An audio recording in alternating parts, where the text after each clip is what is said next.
Was Dr. Stacy's treatment of Dunbar and Chance prior to them leaving the show professional? Dunbar never said that he did not trust Chance.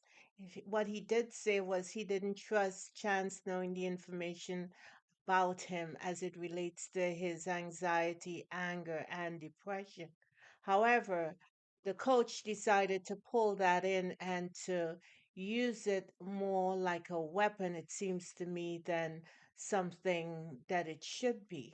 I do not know if this is a production issue, but you cannot call clients names when they tell you that based on their mental health, they would rather step out of the show.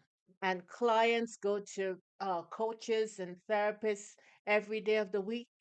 And if they don't feel comfortable with your kind of situation, it is within their right to say, I'm going to take a hard pass.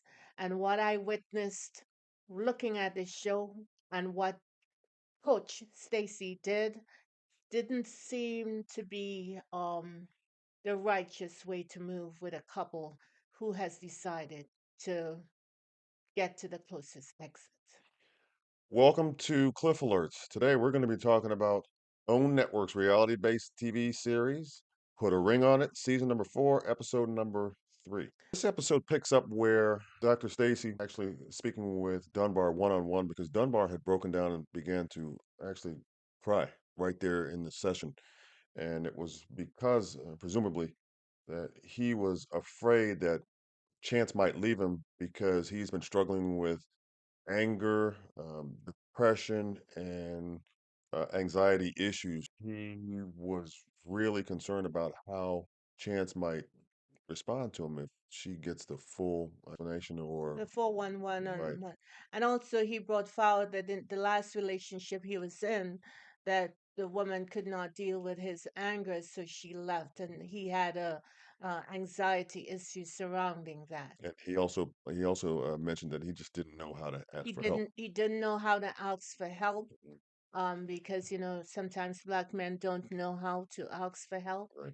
and he just wanted to try to get to the right place to be able to communicate with Chance because that's his only priority. He wanted to learn more about himself so he could be able to communicate properly with Chance. Yeah, and the feedback that he got from Dr. Stacy was that he was fearful and that fear would be, I'm paraphrasing, the death of him.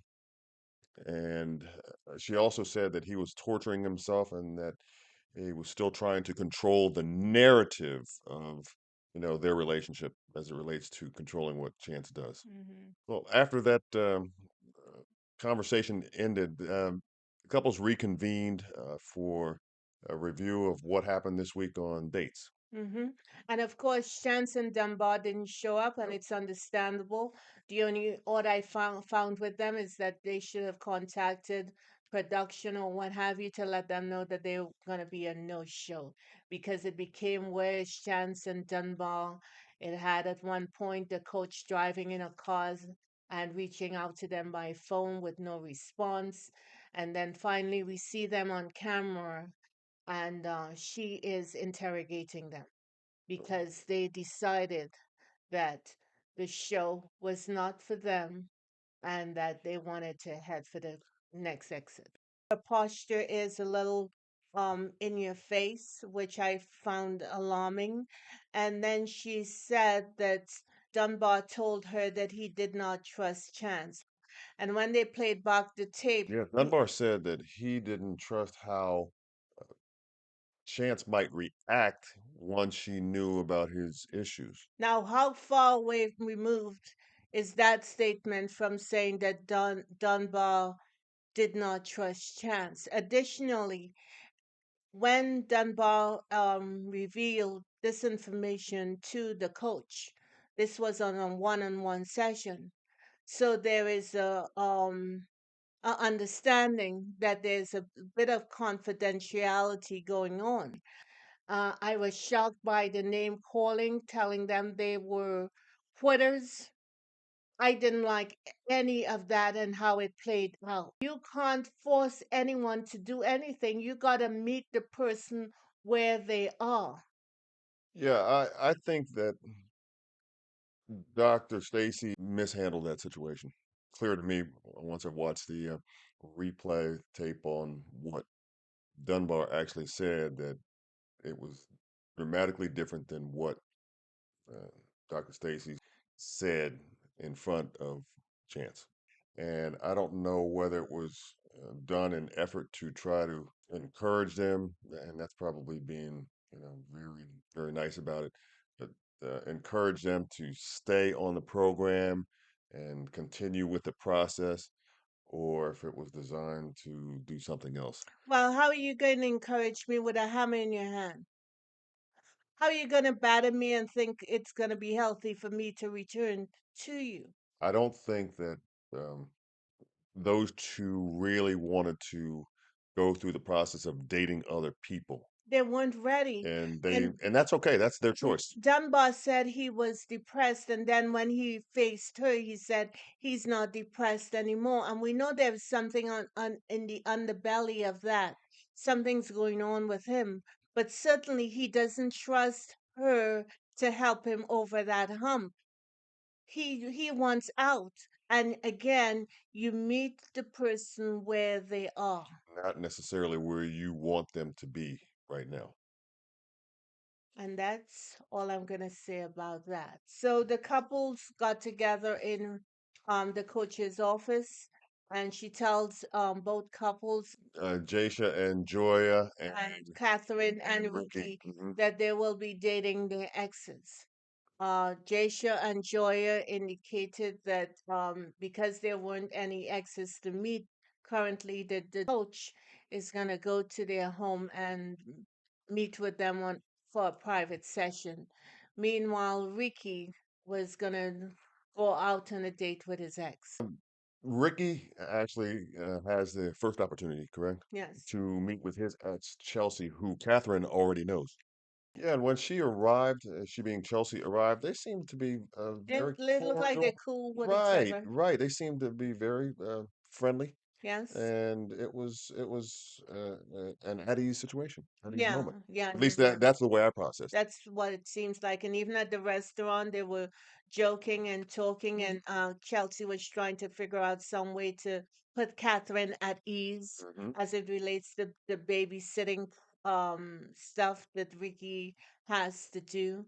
And she seems open and willing to not only support their relationship, Hmm. but to find ways to include Catherine more and more with the activities surrounding their son. And one of the things that she suggested as a means of accomplishing that goal was to invite not only Ricky but also Catherine, on a three-person date out together so that they Right. can kind of get, more familiar with, What would be pleasing to Catherine's sensibilities as it relates to their relationship? I thought both of them, and when I say both of them, I'm talking about the ladies, Catherine and Chelsea, handled it very well. Yes. I, Catherine evidently met Corey when she was 20 and he was 36. They were engaged at one point, having to deal with the mother of Corey's child.